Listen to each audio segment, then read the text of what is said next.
Welcome back to the channel, everyone. We've got a real exciting one for you. We're at Betz Art Foundry in Porter, Texas, where they put together some real masterpieces. My man Frank's over here about to teach us that they don't build all these at once. They got to put them in pieces, and that's where a lot of welding comes into play. So let's get into it with some silicon bronze, huh?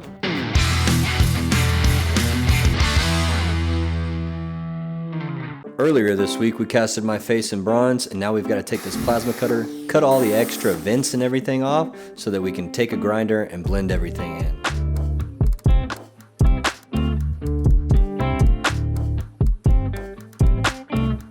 We got our plasma cutter all nice, got all the vents and everything cut. We're gonna take it to the sandblaster real quick and shine me up.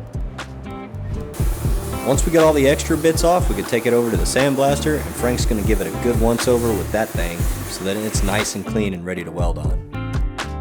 Hey, that's one step closer to making this fella handsome. We're gonna sand off some of these knots, get it all polished up. We're gonna blend and fill and blend with some silicon bronze, my forehead, maybe some acne from when I was a teenager, some scars from then. We're gonna patch him up. About to shine it up. Hey, this Sinker Wave 250, we got it set for DC straight, DC negative, right? Correct. We got some 2% thoriated good stuff right there. We're using silicon bronze wire, 135 amps is plenty. And we're using a thumb switch, right? Is it high frequency start? High frequency. Okay, cool. Bet. Let's patch my face up.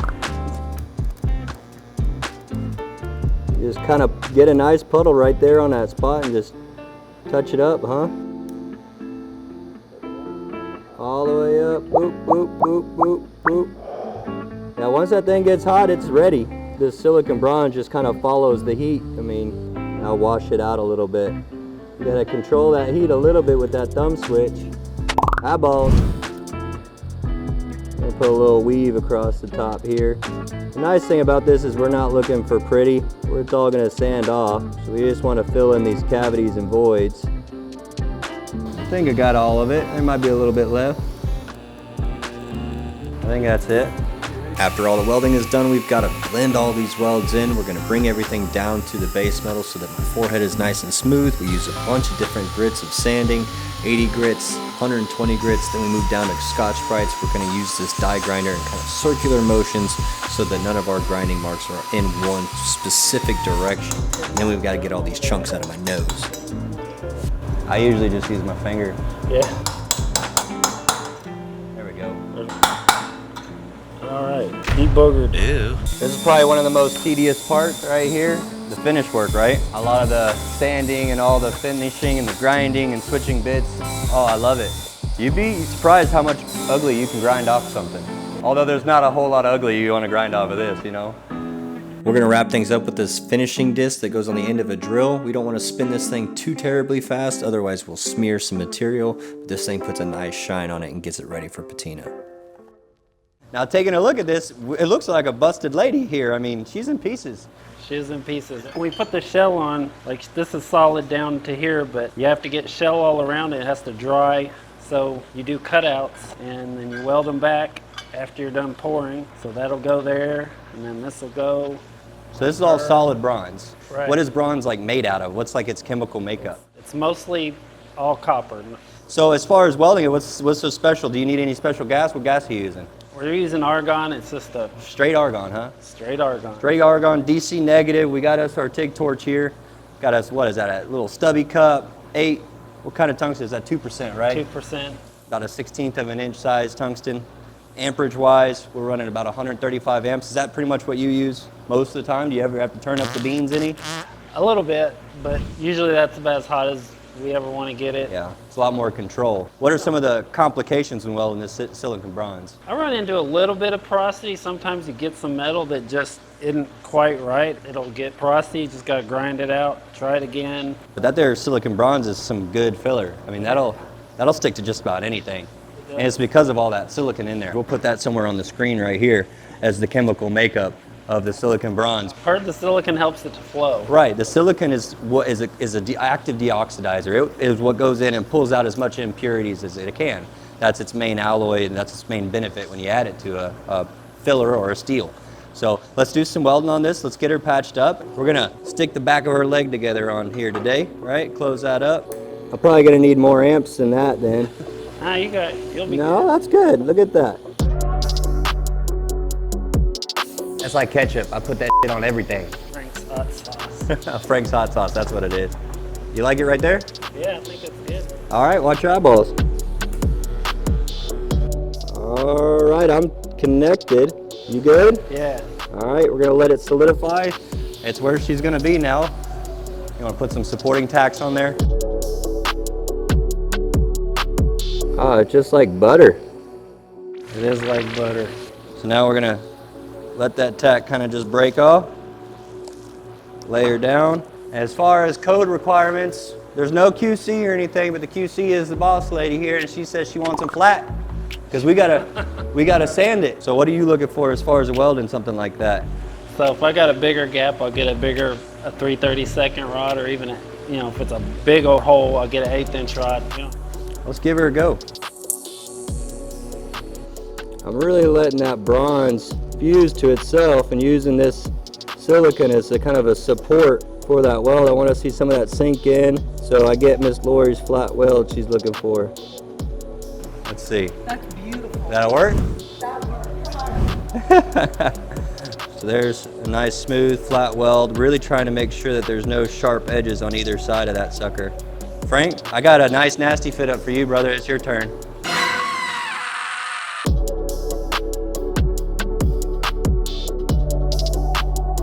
Kind of burning ahead of it to get some of that trash and kind of breaking down that rough edge. We ain't worried about the pretty on those bad fit ups, are we, Frank? Well, I wish we got her fit up a little better right here, but Hey, like Lori says, it's something new every day. You always got something new to play with, a new problem to solve. All that stuff you see floating in the puddle, that's that active silicate pulling that stuff to the surface. Kind of like the casting that we did outside, all that glass and stuff catching it. Yeah. That's what that rod kind of made to do. It's pretty cool right there.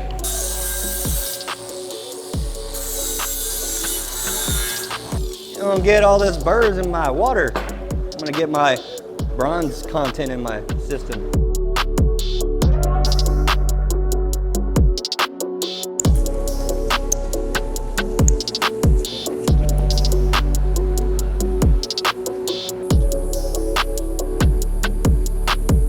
It looks real cruddy, but it really does shine up nice. Starting to get that torch angle off. Gotta readjust. Another thing is you don't need all that heat there at the edge of it, right? You gotta be backing off that little thumb switch when you get close to the edge or you're gonna eat it up. Yeah, it'll look pretty good after you give it a jimmy. ooh, look at that. That's perfect. Want to do the other one?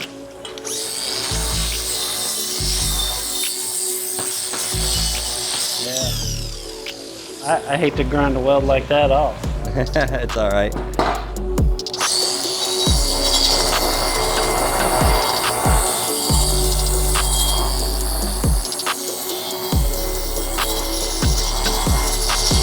Sucks we gotta sand that sucker off. So slick it might just fall right off. I think it goes about like, Don't tell me where her leg goes. that ought to be close enough. If it's not, We'll just put one tack on her and then yeah, I'll go get one twist and and we can compare. That's a nice bead, old son. I'm an artiste. Hey, you had it pretty spot on there. He knew where it went already. Yeah, I think we got it right. He put that sucker right where it was supposed to go. You want to tack an arm on? Let me get a couple tacks because she only got one on that leg and I don't want it to come off. Always forward tack it. Say 4 tacks. 4 tacks, she ain't going nowhere.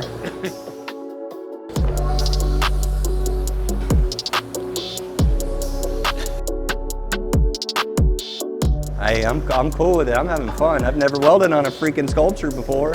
Eyeballs. Pretty proud of myself. I ain't even used another tungsten yet.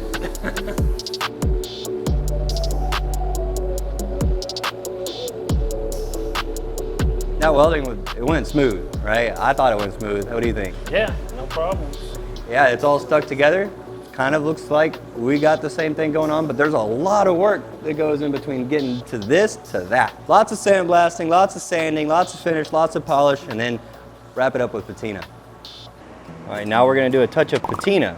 So there's 1,000 ways of doing patinas.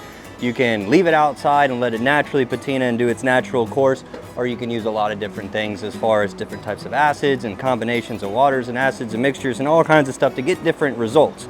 So what we're gonna do today on my face is we're gonna spritz it down with some liver sulfur. What this is gonna do is really gonna take the shine on this mold of my face, and it's gonna really darken everything up. But to really let that take, we've gotta use us a weed burner first, light her up, get it real hot so that it takes, all right?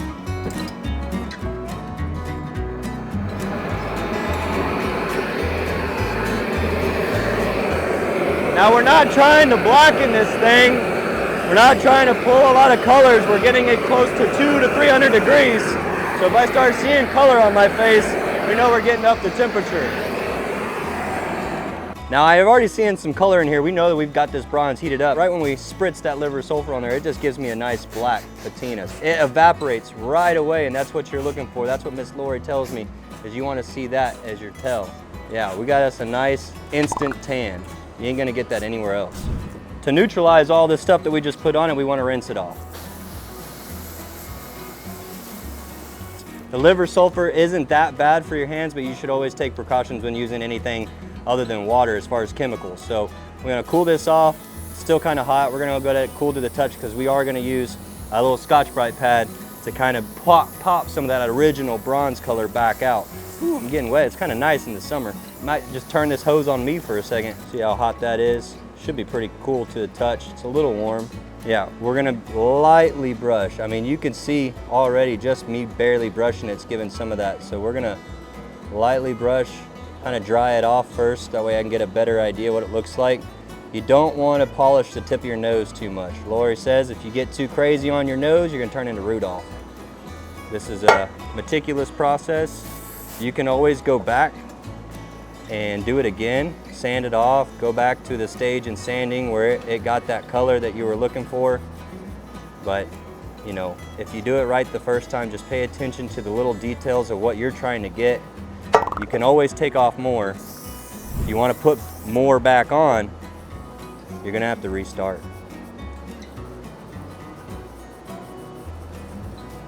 Get around these beautiful eyeballs and my nose crotch. And you're like, oh man, that's a happy little accident right there. So I'm gonna really let that pop because I'm not gonna be able to get into those deep grooves. So we really wanna make sure that that comes out. I can really put some pressure on here because I know underneath I'm not gonna be able to reach those grooves. Really wanna get that, maybe it's Maybelline look on these lips stuff. I want them to pop, man. I want to be Kardashian level popping. Kardashians ain't got nothing on me right here. It's looking good, it's looking good. So after we get done with this patina and we get it rinsed off and dried off, we gotta seal it pretty quick, huh? Wax them up.